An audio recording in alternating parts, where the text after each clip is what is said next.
اللهم صل على سيدنا مولانا محمد معدن الوجود الكرم وعليه الكريم مبارك حضرات، ابھی میں نے قرآن مقدس کی جس آیت کی تلاوت کرنے کا شرف حاصل کیا ہے، اللہ رب العزت اس میں ارشاد فرماتا ہے: الا ان اولیاء اللہ لا خوف علیہم ولا هم يحزنون۔ خبردار ہو جاؤ، جو اللہ کے ولی ہوتے ہیں نہ انہیں کوئی خوف ہے نہ کوئی غم، اس لیے کہ جو اللہ کے ولی ہوتے ہیں انہیں اللہ کی رضا حاصل ہو جاتی ہے، اور اللہ کی رضا سب سے بڑی نعمت ہے، اللہ کی رضا سب سے بڑی عظمت ہے، اللہ کی رضا سب سے بڑی عظمت ہے، اللہ کی رضا سب سے بڑی رفعت ہے، اور اللہ کی رضا انسان کے لیے سب سے بڑی معراج انسانیت ہے، اور اللہ کے ولیوں کو اللہ کی رضا حاصل ہے۔ اور جو اللہ کے ولی ہوتے ہیں وہ کسی طاقتور سے نہیں ڈرتے، اس لیے کہ جو اللہ کے ولی ہوا کرتے ہیں ان کے دل میں صرف اور صرف اپنے رب کا خوف ہوتا ہے، اپنے رب کے سوا ان کے دل میں کسی کا خوف نہیں ہوتا۔ اور اللہ کے ولی وہ ہوتے ہیں جن کو دیکھنے سے خدا یاد آ جائے، اللہ کے ولی وہ ہوتے ہیں جو اپنی زندگی کا ہر کام صرف اور صرف اپنے رب کی رضا کے لیے کرتے ہیں، اللہ کے ولی وہ ہوتے ہیں جو اپنی پوری زندگی صبر اور اللہ کے شکر میں گزار دیا کرتے ہیں، اللہ کے ولی وہ ہوتے ہیں جو اپنی پوری زندگی سنت مصطفیٰ صلی اللہ علیہ وسلم پر گزار دیا کرتے ہیں۔ اور آپ دیکھیے اللہ تبارک و تعالی اور اس کے ولیوں کا تعلق کتنا گہرا ہے۔ حدیث قدسی ہے، اللہ تبارک و تعالی کا فرمان ہے کہ جو میرا ولی ہوتا ہے میں اس کا پیر بن جاتا ہوں، میرا جو ولی ہوتا ہے میں اس کے کان بن جاتا ہوں جس سے وہ سنتا ہے، میرا جو ولی ہوتا ہے میں اس کی زبان بن جاتا ہوں جس سے وہ بولتا ہے، میرا جو ولی ہوتا ہے میں اس کی آنکھ بن جاتا ہوں جس سے وہ دیکھتا ہے۔ میرے آقا کریم صلی اللہ علیہ وسلم کے پیارے غلاموں، ہمیں اس حدیث سے معلوم ہوا کہ ولی کا چلنا حقیقت میں خدا کا چلنا ہے، ولی کا بولنا حقیقت میں خدا کا سننا ہے، ولی کا دیکھنا حقیقت میں خدا کا دیکھنا ہے۔ اور اللہ اپنے ولیوں کی زبان میں ایسی تاثیر پیدا کر دیتا ہے کہ وہ جو بولتے ہیں وہ ہو جایا کرتا ہے۔ آئیے میں آپ کو بتاؤں کہ جب حضور غوث پاک رضی اللہ تعالی عنہ مردوں کو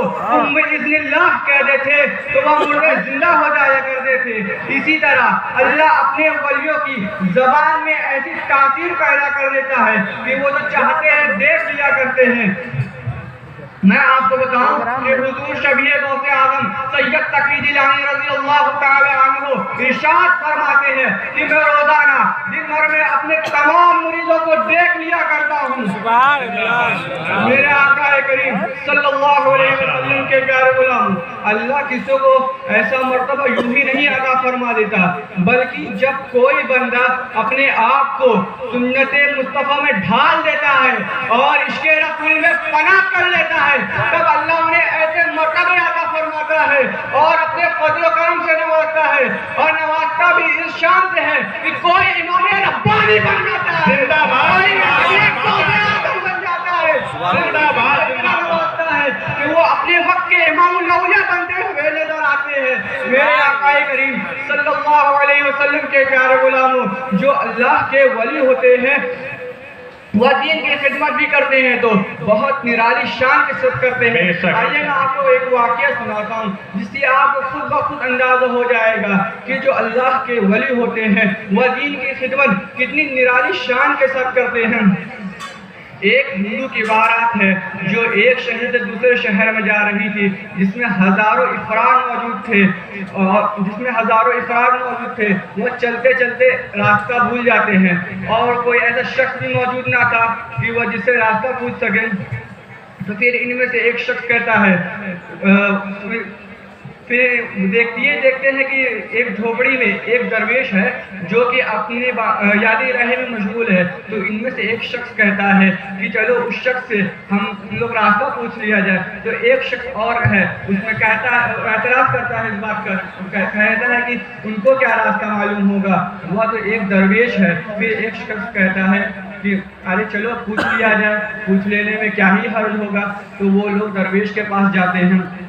اور جانے کے بعد آواز لگاتے ہیں کہ بابا ہم راستہ بھول گئے ہیں, بابا ہم راستہ بھٹک گئے ہیں, ہمیں سیدھا راستہ بتا دو. اتنا سننے کے بعد وہ درویش باہر آتا ہے اور کہتا ہے تم راستے سے بھٹک گئے ہو, تم راستہ بھول گئے ہو, تم بتاؤ کہ میں تمہیں سیدھا راستہ بتاؤں یا سیدھا راستہ دکھا دوں. تو وہ لوگ کہتے ہیں کہ ہمیں سیدھا راستہ دکھا دو. تو وہ درویش کہتا ہے ٹھیک ہے تم سب اپنی آنکھیں بند کر لو, میں تمہیں سیدھا راستہ دکھا دیتا ہوں. تو وہ سب لوگ اپنی آنکھیں بند کر لیتے ہیں تو دیکھتے ہیں کہ سامنے کعبہ معظمہ اور درویش کہتا ہے کہ تم ایک مدت سے بھٹکے ہوئے ہو, تمہارا سیدھا راستہ یہی ہے. اتنا سننے کے بعد وہ سب لوگ اپنی آنکھیں کھول لیتے ہیں اور کلمہ پڑھ کر اسلام میں داخل ہو جاتے ہیں. ان لوگوں کو دنیا و آخرت دونوں کا راستہ مل جاتا ہے. یہ ہوتی ہے اللہ والوں کی ایک نرالی شان کی.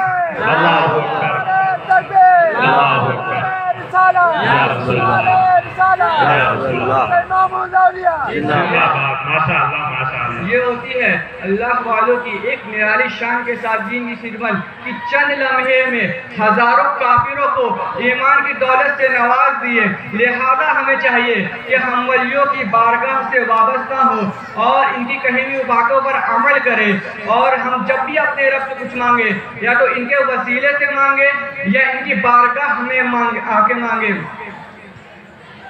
اللہ رب العزت کی بارگاہ ہمیں دعا ہے کہ مجھ سے کہنے میں جو بھی غلطیاں خامیاں ہوئی ہو اللہ اسے معاف فرمائے اور ہم سب کی حاضری کو قبول فرمائے اور ہمارا خاتمہ ایمان پر فرمائے. واستغفر اللہ ربی من کل ذنب واتوب الیہ وآخر دعوانا الحمد للہ رب العالمین. السلام علیکم ورحمۃ اللہ تعالی وبرکاتہ.